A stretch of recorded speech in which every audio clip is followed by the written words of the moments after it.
Good morning, everyone. Good morning, how's everybody feeling? Good. Should I say Happy New Year? Yeah, sure. Can we say that now? Is it too early, too late to say Happy New Year? Happy New Year. Happy New Year. Can you, if you're feeling a little restrained this morning, like maybe I want everybody to stand up a little bit. Stand up, everybody stand up. Stand up. Stand up, stand up. If you have a donut in your hand, raise your donut up. Okay, there's only three. So, Ezra, you put yours down. I saw it. I put them down. Everybody put your hands up if you can put them up. Bring them down. Everybody put your hands up and wave them like you don't care. Yeah, there you go. All right, now sit down. I just got to get some blood circulating in it because I think y'all frozen or something. Right? I think that Elsa girl got a hold of some of you guys. I'm not sure. Is that her name? Elsa's not the one that... Yeah, okay. So it's good to see you. It's a new year. It's a new year here all across everywhere on the calendar. But we are beginning a second part of the Christian calendar called Epiphany.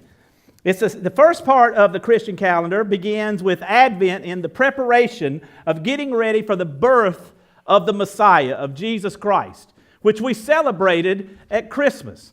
Now we come into the season of Epiphany. Now, Epiphany, there's probably a lot of definitions, but I'm going to give you my simplest boiled down definition of it. It's an aha moment. Have you ever had an aha moment? Has anybody ever got an app on your phone and you're trying to figure out the app and you can't figure it out, and then all of a sudden you figure it out and you go, aha, that's what it is. Or the light bulb comes on. Has any of you, I was going to use the illustration of, have you ever been in class and studied and had an aha moment? But I know you guys are geniuses and you just know everything all the time. But for me, I would have aha moments in the middle of working on something before. Or even if I'm trying to learn how to use the remote control that my kids keep changing to something else, and I can't figure out how to switch between it and Roku. I can't figure out how to do that. And I'm like, and then I learn how that one button does it. I'm going, oh, ha, ha. My life is so much better because I know that. An epiphany is when you become enlightened. It's when something revealed to you, something you didn't know, or it might have been there, it might have been present, but you weren't aware of it, but became aware of it, and it made a difference, or it makes a difference in you. The Epiphany is the season when the world is made aware the Messiah is born. Jesus is born. Jesus is here. Now, as the story goes, Mary and Joseph knew who he was, and there were some other people. The shepherds got told by angelic beings that told them that Jesus was born, and then there was a prophet and a prophetess that was in the temple that when they came to do the dedication of Jesus, they were aware. All of these things were aware, but the world really wasn't. This was just other people in the world, and this changed everything. Today we're going to talk about the Epiphany. And we're going to talk about what that can mean to us. And I'm going to, we'll see how it goes. We're just going to enjoy this. So turn to your neighbor and say, I'm going to enjoy this today.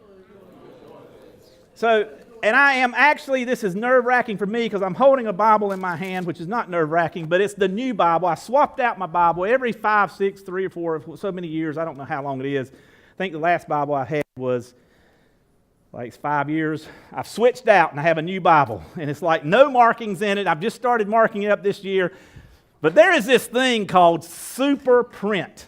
It's not large print, it's called super print. But it makes that thing weigh like 15 pounds. But I tell you what, I don't need my glasses to read this at all, I don't think so. So I'm really enjoying this. So, all right, so here's what I'm going to read from. I'm going to read to you from Matthew, and I'm going to read you a section of a section of Scripture. And we're going to read through it, and I'm going to talk to you, and we're going to teach about it. And I'm wanting you to be enlightened.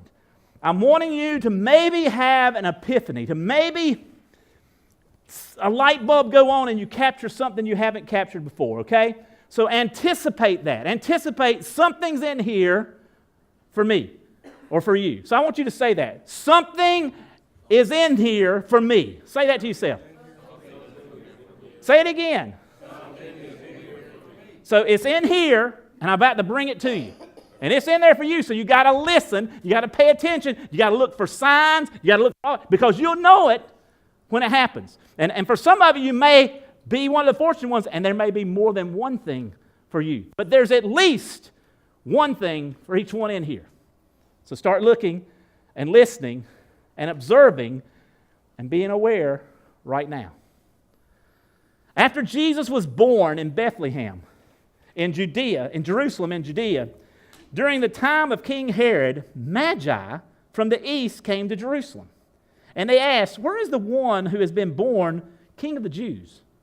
We have saw his star when it rose, and have come to worship him." Now, I can read the words, I just don't speak very well out loud. That's why I'm stumbling, okay? When Jesus heard this, he was disturbed, and all of Jerusalem with him. When he had called together all the people's chief priests and the teachers of the law, he asked them where the Messiah was to be born.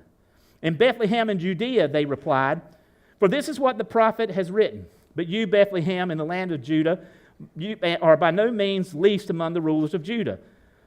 For out of you will come a ruler who will shepherd my people Israel." Then Herod called the Magi secretly, and found out from them the exact time the star had appeared. He sent them to Bethlehem and said, "Go and search carefully for the child. As soon as you find him, report to me so that I too may go and worship him." After they had heard the king, they went on their way, and the star they had seen when it rose went ahead of them until it stopped over the place where the child was. When they saw the star, they were overjoyed. On coming to the house, they saw the child and his mother Mary, and they bowed down and they worshipped him. Then they opened the treasures and presented him with gifts of gold, frankincense, and myrrh. And having been warned in a dream not to go back to Herod, they returned to their country by another route. So now, that's the scripture that we're going to talk about. That's the passage that we're going to talk about today. Now, there's going to be things in here you may or may not know, and I'm going to interject things in here to help you understand these stories. But we're going to break this down and talk about it a little bit, and we're going to see what is in there for us. So it talks about after Jesus was born. Now, we don't know when this was. It could be any time after Jesus was born, but we believe it was at least 45 days after he was born, up to almost 2 years, because of the information that we find out in here. We know that Jesus his parents took him to the temple at 8 days old to be circumcised, which was the custom, and they gave him his name.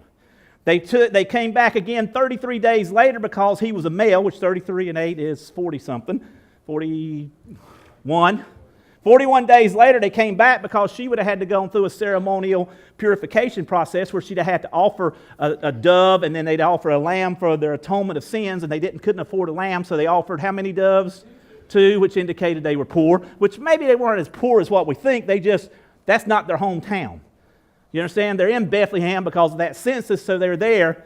And so they're living with relatives or hanging out with people because everybody else that was with the census had went home. So they're still there. Why they haven't gone home, I don't know. Maybe they just wanted to hang out there. Maybe what time of the season it was. There was some other rituals that the church or the Jewish people did. They said, well, it's just easier to stay here with the little baby. Maybe they didn't want to travel with a 45-day-old baby. I don't know, but they were there for some period of time. And it says, after this, during the time of King Herod, that's the king. Now, let me tell you a little bit about King Herod. King Herod is one of the greatest architects of that generation and that time. He built so many things he built the city of Caesarea Philippi. He built rebuilt the temple. See, the temple in Jerusalem kept getting tore down because of battles, because Jerusalem is sort of right on the middle of a trade zone. It's sort of like I-16 crossing over 95, right there. That's the intersection of the big trade route, north and south and east and west. And so it's right there that the temple is, the city of Jerusalem is, and trade goes back and forth east and west and north and south, and they're there. And what happens with Jerusalem, everybody wants to control it because of its centralized location on those trade routes. So the people, like, as the empires rise up in Rome or in Greece, like Alexander the Great and all that, or, the empires in Rome and Greece, they decide to come over to conquer the East. But their first place they stop is Jerusalem and conquer it, because that's the trade routes, that's the supply lines. We can cut off the supply lines. Then they go on over there to Persia or Baghdad or the Medes or that area, Babylon. They go over that direction. You with me? But these people on this side would go the other way, and they would conquer, the Persians or the Medes would come, and they would conquer Jerusalem on their way to go get Rome and the other lands. So it began to be this place of turmoil. There's always in a fight. Somebody's fighting over them, and the Jewish people are in the midst of war, conflict every time, and they are almost like, this is our land, but y'all keep coming and getting it.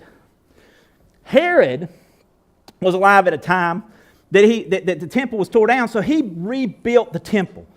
And he designed and did architecture work and crafted and put all the people to work to build this. That there are some, like when you see a picture of the Wailing Wall, if anybody's seen the pictures in Israel of the Hessianic Jews or the Jewish people playing up against this wall, that actually is that's not a wall of the temple. It is the foundation. That's the foundational stones that are like 3 stories that are revealed, and there's still a couple stories underground of stonework that they built the temple on top of, which is now where the mosque are for the, or in the Dome of the Rock for the Muslim culture, Muslim religion. But that wall there's stones in there. Some of them are as long as maybe 20 feet, 25 feet, that are this tall, this wide, and look like a Lincoln log block that goes that long. Now, how they moved those things, I don't know. But that was during Herod's time. In fact, they're called Herodian stones, Herod stones, because they were built. And that's what is the foundation that you still see today. People are worshiping after all the destruction that's happened there. That's what you see today. This Caesarea Philippi is a phenomenal place. But this guy had a little, everybody that's smart and geniuses, they got these good things on.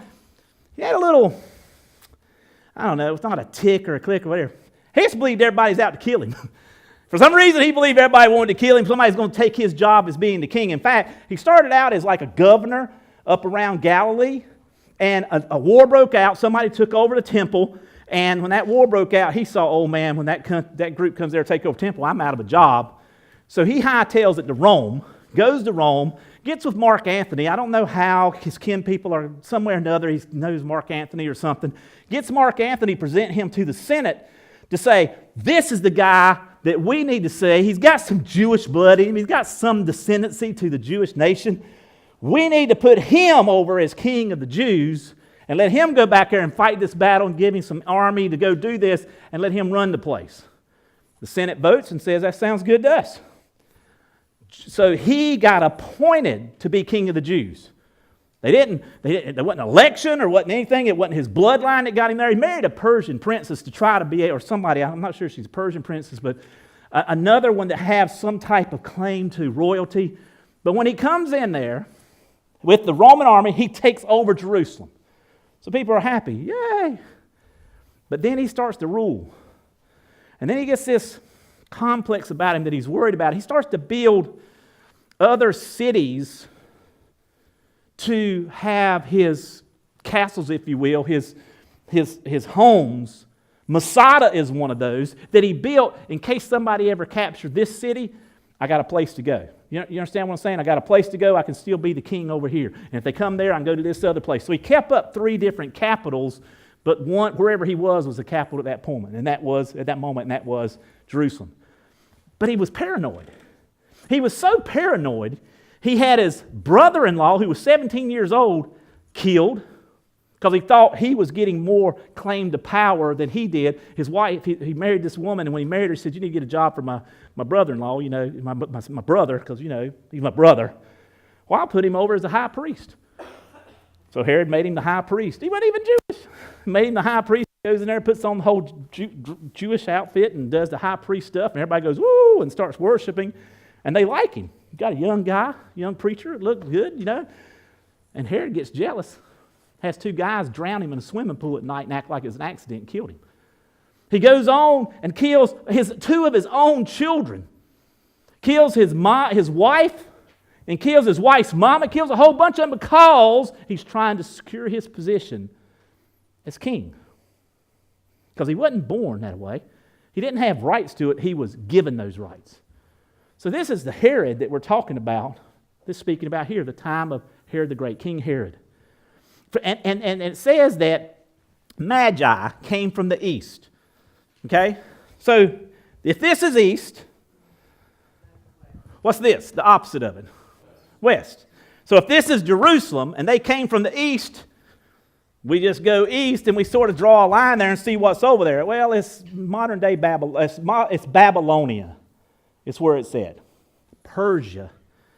Today you'd say there's areas there called Baghdad. This is the area they come from. Magi. Magi comes believed to come from a tribe of Chandelies. It's a group of people who they practiced sorcery, astrology, astronomy, the stars. It was like a knowledge-based thing, or it's almost like Scientology or something. I'm not even sure what it would be like because there's a little bit of faith mixed in there, a little bit. But they practiced these things of reading the stars, interpreting the stars, and understanding. And remember, you ever heard of Greek mythology or Roman mythology? Who's Zeus? King of the gods. Give me Apollo. Has anybody heard of these things? Tell me some others. Neptune. That's a. Who, come on, help me. Who? Aphrodite. I know you'd come up that one. Isn't that like a love god or something like that?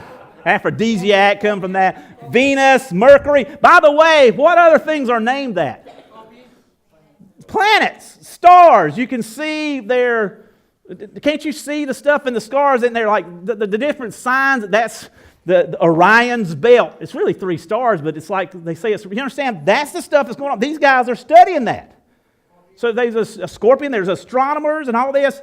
So there's this connection between deity having planets or stars or things that you could see in the sky. So these Chandelies, in fact, the Medes and the Persians had laws that were created that whoever the king of that was at the time had to follow these laws. The king himself was not above the law. And the king could make the law, but once the law was made, the king had to follow it. He couldn't back away from it. This was over in that area, and it's supposedly the laws, when you read it in the Old Testament of the Medes and the Persian, supposedly the Chandelies or the Magi were behind creating those laws and enforcing those laws. They were the body that affirmed a kingship of somebody being a king of the Medes or the Persians or that area. It would be like they would come over and you might say you king, but you're not king. They come over and put hands on you. They signify to the world that you're kings because of their power and their understanding of the stars and their interpretations of things. This is what that area was that these Magi came from. And so these Magi in the east go to the west to Jerusalem. Now, let me tell you a little story about one of the stories that you probably have heard about. You may have known stories. You may not know the whole detail, but you can go back and read your Bible and verify these things. One of the stories is, in the old days, this group, the Persians and the Medes, were known for capturing people, brainwashing them, and then repositioning them in their government to run other places they captured. They captured Jerusalem in a time earlier to this, several hundred years, maybe 400 or 500 years earlier. They captured Jerusalem, and when they did, they took back the smartest, the wisest that they could brainwash, manipulate. Mostly guys, nothing wrong with girls, they use them for something else. But the guys they captured, brought them back. They would feed them their food, teach them their culture, teach them their language for 2 or 3 years. And after that time period, the king would sit down and talk to them and see and determine where they would put them if they were fit. They were being trained to be undercover Navy SEALs. They were the elite of the elite. They could do what you understand in terms of knowledge and power. They were above everybody else, went through the rigors of everything else, and then the king would put them into countries and places with the responsibility to do whatever he wanted to do. But they were so brainwashed they were bought in. They forgot who they were. In fact, they would change their names. There was this one guy named Daniel, and he was one of the ones captured. Changed his name to Belteshazzar. There was 3 other guys that were named, I got their name, but I can't remember names, but I know the other names that they were changed to: Shadrach, Meshach, Abednego. By the way, the word Shak in that culture, in that language, stands for moon or stars or God. So it's something related to the moon god or the star god. Shadrach, Meshach, and Abednego were some of those that were captured years before Jesus was ever born. And as they were captured, they were trying to brainwash him, and Daniel's like, nah, I know I might be like 10, 11, 12, 13, 14-year-old, but I ain't eating that food. This goes against my religion, against my culture. And so the guy said, he negotiates with the guard, and you may know that story or not. He negotiates with the guard, and he says, well, I'll do it for a while, and if you're okay, and he turns out to be better and more healthy, so he's like, everybody's going to go vegan. So they all went vegan. They quit eating meat or whatever and all this. Are y'all interested in this? Does this matter to y'all? So, this whole story goes that Daniel, over a course of his life, ends up being elevated to be the head of the Chandelies, or of the Magi, or of the wise men. And Shadrach, Meshach, and Abednego are also elevated to high positions. In fact, cultures came and would destroy those kings, or they'd be rebellions, and different kings would take over in that area. And Daniel outlived 4 of them. Didn't matter who it was. God always elevated Daniel to that position that he was over that. Now, in addition to capturing at that time when they captured Daniel when he was a little boy, they captured all the artifacts in the temple. That would have been the scrolls, the writings. And if they're all about knowledge and stuff, you know they took their Bible of that time, their scriptures, and they took that and they brought it over here. But Daniel could read it. Daniel could interpret it.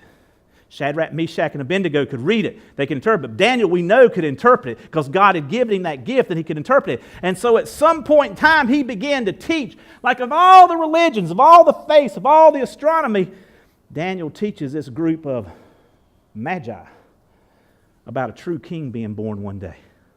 A king that's so powerful, he will be the only king. There will be no other king greater than him. He shows them through the Old Testament scriptures of either Genesis, Exodus, Leviticus, Numbers, or Deuteronomy, maybe a couple of the prophets, maybe a little bit of the Psalm. But he pulls this stuff together and he shows them this is a truth that you cannot deny. It will happen. There will be a powerful king one day. And when he comes, there'll be a sign to you. And you'll see it in the sky like all these other gods, but it'll be something so different you'll know. And he tells them this and he teaches this and he's like, you better know that that's the one. And you better submit to that one because he will change the landscape and the face of the world. And this is what he teaches that group, and he dies. But they keep learning and believing. I would say that's a legacy he left behind, wouldn't you? What legacy are you leaving behind?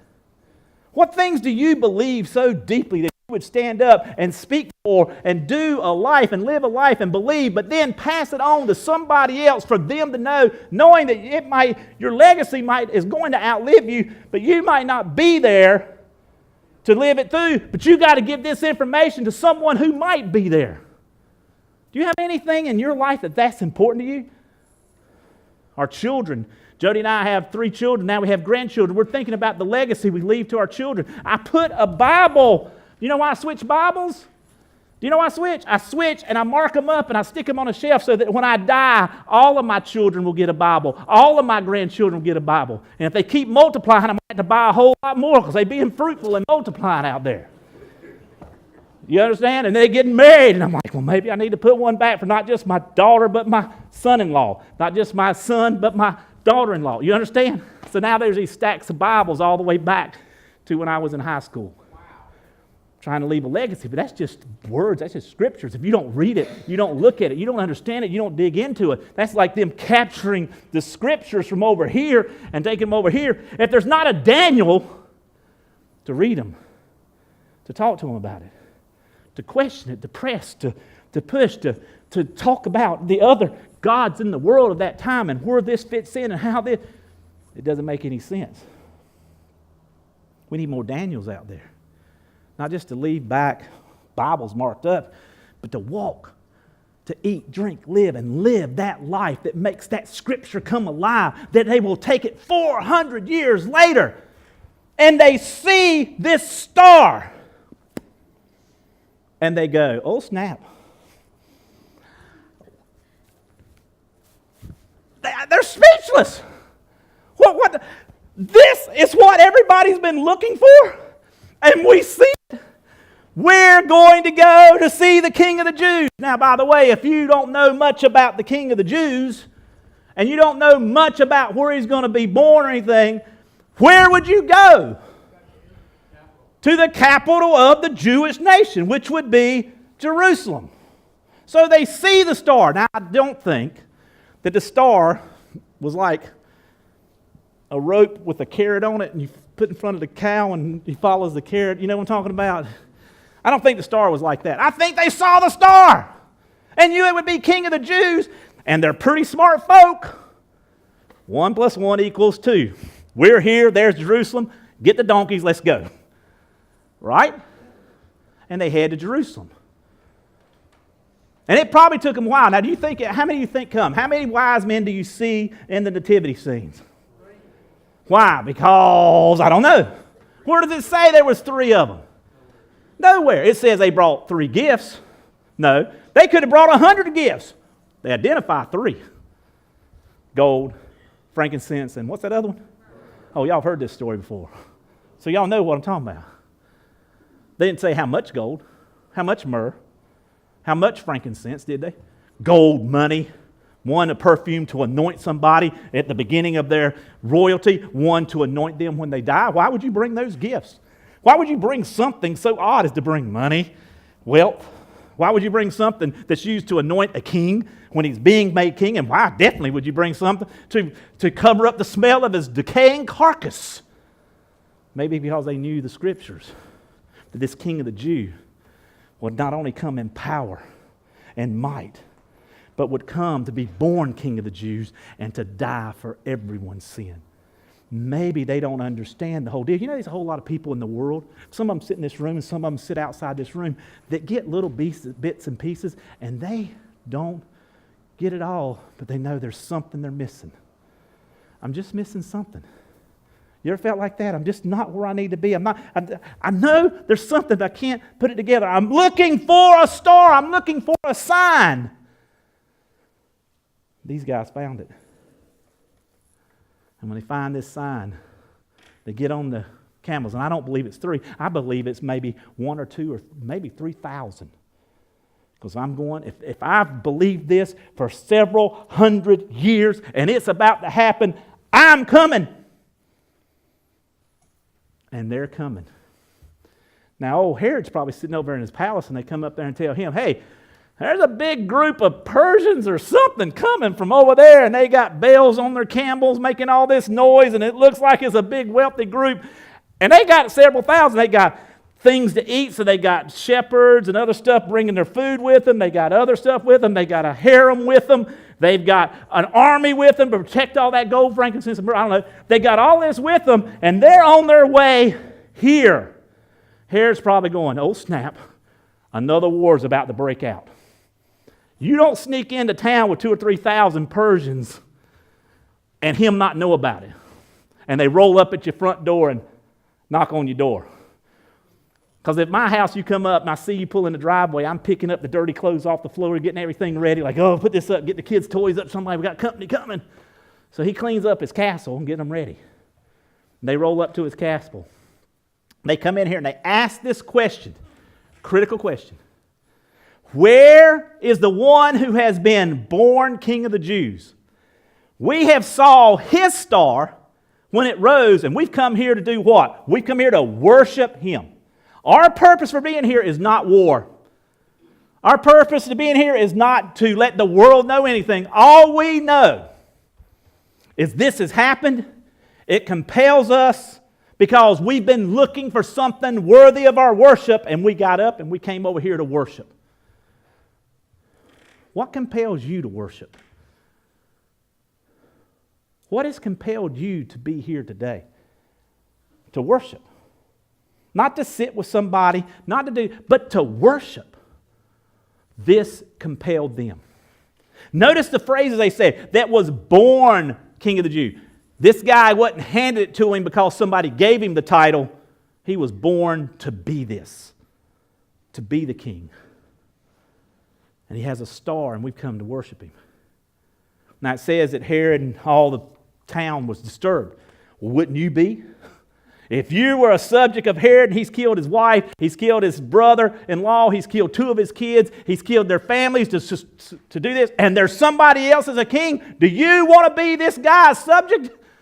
He's going to go nuts. By the way, you know what he does at the end, doesn't he? What happens to all the children 2 years and younger? Why? I'm going to kill the King of the Jews so I can stay King of the Jews. He's a nut in that capacity. He can build a whole lot of stuff. There's a whole lot of people in this world that do a whole lot of great building things, but they are nuts. And they'll kill Jesus at any chance that they get. And they will manipulate and do whatever they have to do to confuse the world, but they are out to kill Jesus. And they'll take you out if you're with him. And don't be deceived by that. So he pulls together his chief priest, the religious people, and the teachers of the law, the people who know the scriptures, sort of like the Magi. But the Magi didn't have all of them. And the Magi, when Daniel died, lost 400 years of how to understand that. They just were going off. But the Jewish people, they didn't. So they go up and they pull up this piece of scripture and they read it to him and they say, oh, Bethlehem, that's where the king of the Jews is going to be. Bethlehem in Judah, right down the road, 8 miles, 6.5 to 8 miles down the road, that's where he's going to be born. Because then they're reading the passage. Now, I don't think they did this in the presence of the Magi. Do you? Because if they'd have done it in the presence of the Magi, what would the Magi done? Lickety split. I've just been traveling for all this time. I'm gone. I ain't coming to see you. I just need to know where to go. Off he goes. So he probably dismissed the Magi, got them out. And he goes to his people and goes, because no king wants to lose face that you don't know where the next king's coming from. Right? He wants them to know he's powerful. Oh, yeah, you're looking for the king of the Jews? Yeah, I'll get back with you. Why don't y'all go take care of all your animals and stuff, and I'll get back with you. We'll have a big feast here tomorrow, and I'll let you know. So he goes and he gets this information. Then, before the big feast or before whatever, as he did this, it said, Herod called the Magi secretly. It means nobody else knows. It's just me and you talking. And what you're about to see is how Herod lived. He manipulated. He took what people were looking for and wanted to manipulate it to make him in a better position of power. When did you see that star? And he's sort of passive aggressive. You know what I'm saying? He's sort of that. He's like your friend, but he ain't your friend. Like, by the way, Marcus, when did you see that star? Oh, it was about 2 years ago. Yeah. He gets that information from me. Oh, about 2 years ago. Yeah. That's good. By the way, he'd be born in Bethlehem. I tell you what, Marcus, why don't you, because I'm so busy here, running the king, and he's about to take over being king, so why don't you and your posse go over there, you go find him, and when you find him, send word back to me, and I'll come worship him too. Now, if you believed that was the true king like they did, they come hundreds and maybe 1,000 miles to get there. You ain't got but 6 miles to go. They gave him the information he needed. The star has shown up. We're here. Come on with us. Come on and join us. Come to church with me. No, that's okay. You go check it out and see how it is, and then I'll come and see how it is for myself. He's manipulating. See, there's a whole lot of people trying to manipulate the truth of Jesus Christ today. They're going to take what little bit you know, and they're going to try to twist it and torque it. And if you're not willing to spend the time and develop your relationship with Jesus, to spend and develop your time in the Word, to spend and develop your time, you might wander off and do that. So they go on to what's that place they went to? Tell me the name of it. Where? Bethlehem. Y'all pay attention. I'm going to make sure. So they went to Bethlehem. It says that they get there. And it says, when they were on their way, now I'm just going to read this. Chris, can you throw that out there? They saw, when they were on the way, the star they had seen when it rose went ahead of them until it stopped over the place where the child was. I'm going to stop right there. How long earlier, based on what they told Herod, did they see the star? 2 years. Then it disappeared. Or they saw it and maybe it's not visible. It's because they headed to Jerusalem. Because if they'd have seen the star and it would have been over Bethlehem, they wouldn't have stopped at Jerusalem, wouldn't they? They went on to Bethlehem. See, the star begins to be confirmation or affirmation or reassurance that they're doing the right thing, even when they don't know what they're doing. And see, that's what God gives us in our life.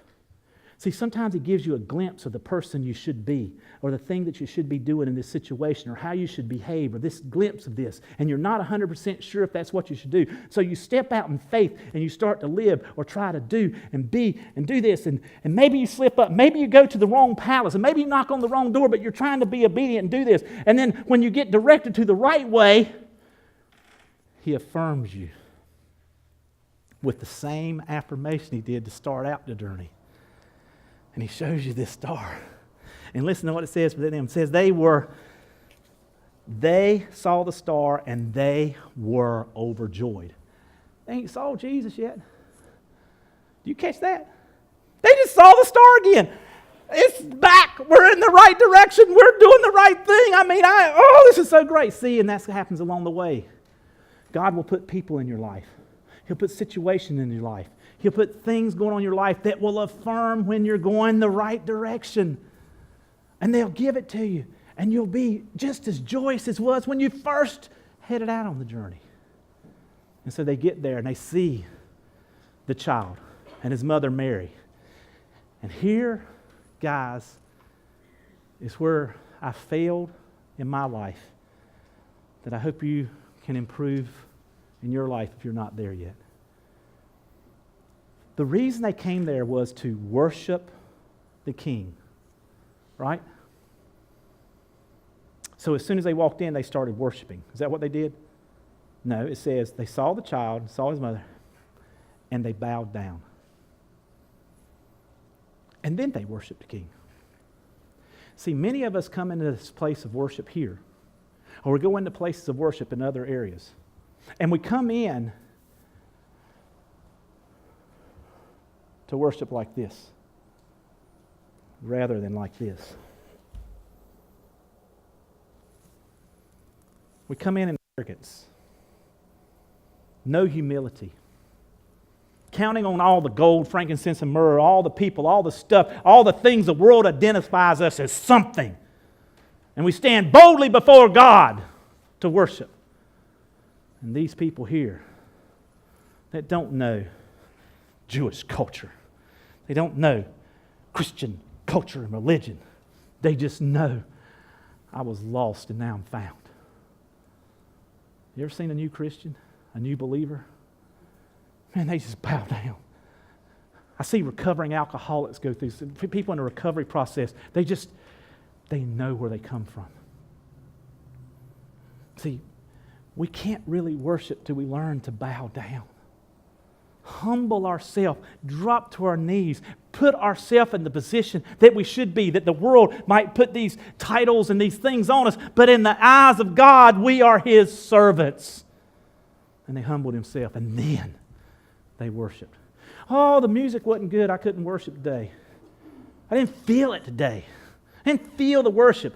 Joel and Devin, something was missing. I couldn't feel it. I didn't get anything out of the message. I didn't get it. And it's like, when did you come in here humble? You never go away hungry. When you come in with an appetite, if you're not so arrogant to say, I'm hungry. Ooh, I'm on a diet. I don't eat carbs. I'm not going to eat that. I'm vegan. You understand what I'm saying? They opened their treasures. They opened what they had that was worth anything. They may have had to spend stuff on the way. They opened it up and they gave gifts. They didn't give because this is a tax. I'm taxed. That's not a gift. I didn't give this because it's required. It's a gift. Merry Christmas. Happy birthday. Here you go. And they give him these gifts of meaning. Meaning to the world and meaning beyond the world. Kingdom meaning. Gold, frankincense, and myrrh. Finish up with this. Verse 12, and having been warned in a dream not to go back to Herod, they returned to their country by another route. So they were warned. See, I'm going off this. There's a star. We've studied this. Let's go to Jerusalem. King, where's he at? Oh, Bethlehem. Oh, the star. Worship. Now we go back. What do I do now? My whole life has been looking for this, and what do I do now? And something miraculous happens. The God of the universe spoke to them in a dream. The God of the universe spoke to them because they were obedient to come over here. And He guided them home or to their next place.